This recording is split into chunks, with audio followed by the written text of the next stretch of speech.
오늘 말씀은 사도행전 20장 1절에서 16절의 말씀인데요. 7절에서 12절까지만 읽도록 하겠습니다. 그 주간의 첫날에 우리가 떡을 떼려 하여 모였더니 바울이 이튿날 떠나고자 하여 그들에게 강론할세 말을 밤중까지 계속하매 우리가 모인 윗다락에 등불을 많이 켰는데 유두고라 하는 청년이 창에 걸터 앉아 있다가 깊이 졸더니 바울이 강론하기를 더 오래 하매 졸음을 이기지 못하여 3층에서 떨어지거늘 일으켜보니 죽었는지라. 바울이 내려가서 그 위에 엎드려 그 몸을 안고 말하되 떠들지 말라 생명이 그에게 있다 하고 올라가 떡을 떼어 먹고 오랫동안 곧 날이 새기까지 이야기하고 떠나니라. 사람들이 살아난 청년을 데리고 가서 적지 않게 위로를 받았더라. 아멘. 아침 묵상을 들으시는 모든 성모님들에게 하나님의 은혜가 있기를 간절히 소망합니다. 이 데메드리오가 예배소에서 일으킨 소동이 그치자 바울은 고린도로 발걸음을 옮겨서 거기에서 3달을 보냈습니다. 그 빌립보를 거쳐서 드로아에서 7일을 머물게 되죠. 주간의 첫날 공동번역서에서는 안식일 다음날이라고 번역되어 있습니다. 즉 일요일, 지금의 우리의 주일을 의미하는 것이죠.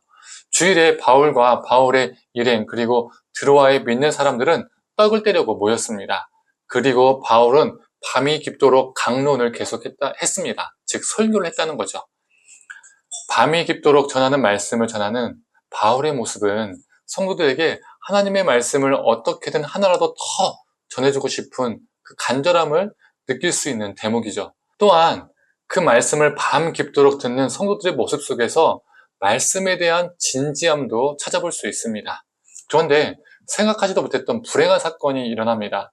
유도고라는 청년이 강론을 듣던 중에 졸음을 이기지 못하고 잠들었다가 3층에서 떨어져 죽었습니다. 유두고는 천한 신분의 사람이었습니다. 12절에 청년으로 번역된 이 파이스라는 헬라어는요, 종, 노예라는 의미를 가지고 있습니다. 아침부터 오후까지 고된 노동을 하고 왔기 때문에 피곤한 몸으로 말씀을 듣다가 졸게 되었고 그리고 떨어져 죽게 된 것이죠. 갑작스러운 유두고의 죽음으로 인하여 은혜의 현장이 그만 장례식이 되었습니다.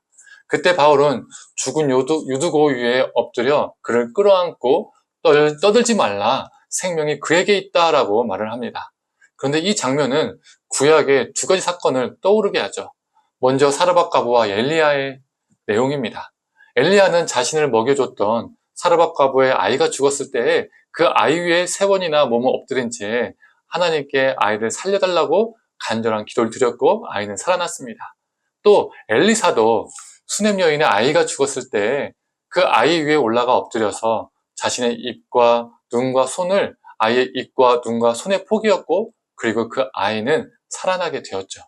이 사건 모두 죽음에서 생명으로 옮겨지는 역사가 있었습니다. 바울은 유두고를 살린 후 떡을 떼어 먹기 시작했습니다. 즉 성찬이 시작된 거죠. 우리는 성찬을요 너무 단편적인 면만 생각하는 경우가 많이 있습니다. 성찬에는 정말 풍부한 성경적, 신학적 의미가 있지만 대부분 많은 이들이 그 의미들에 대해서 잘 알지 못하고 성찬에 참여하는 경우가 많이 있습니다. 그래서 성찬을 생각하면 찢기신 살, 흘리신 피, 즉 예수님의 죽음만 생각하는 경우가 많이 있죠.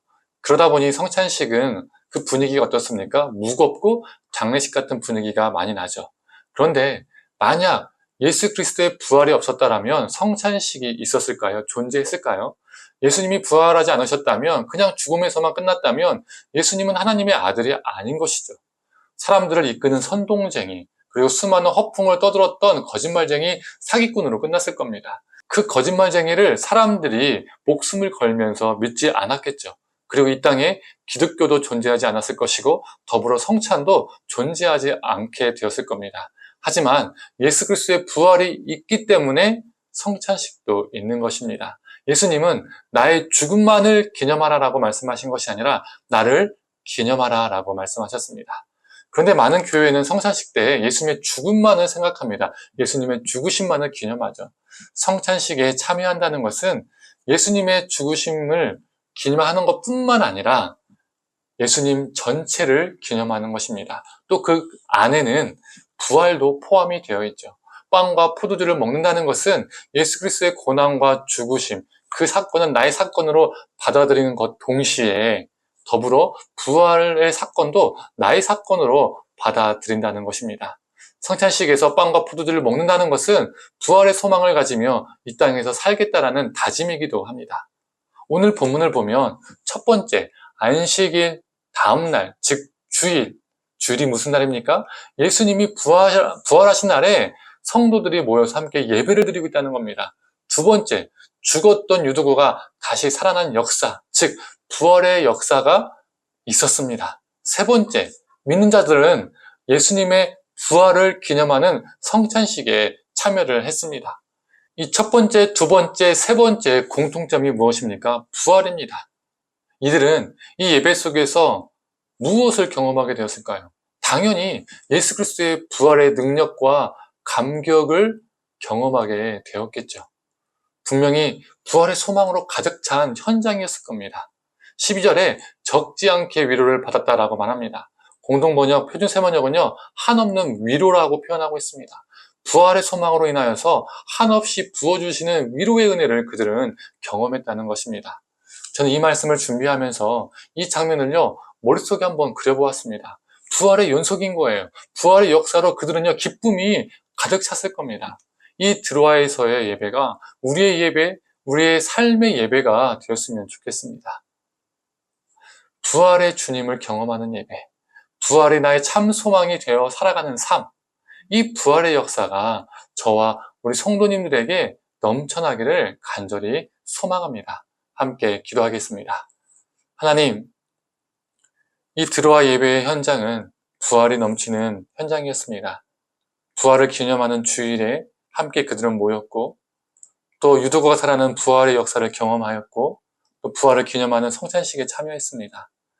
이 부활의 감격과 기쁨이 넘쳐나는 이 현장을 보면서 하나님, 이 성경의 현장이 우리의 현장이 되게 하여 주시옵소서.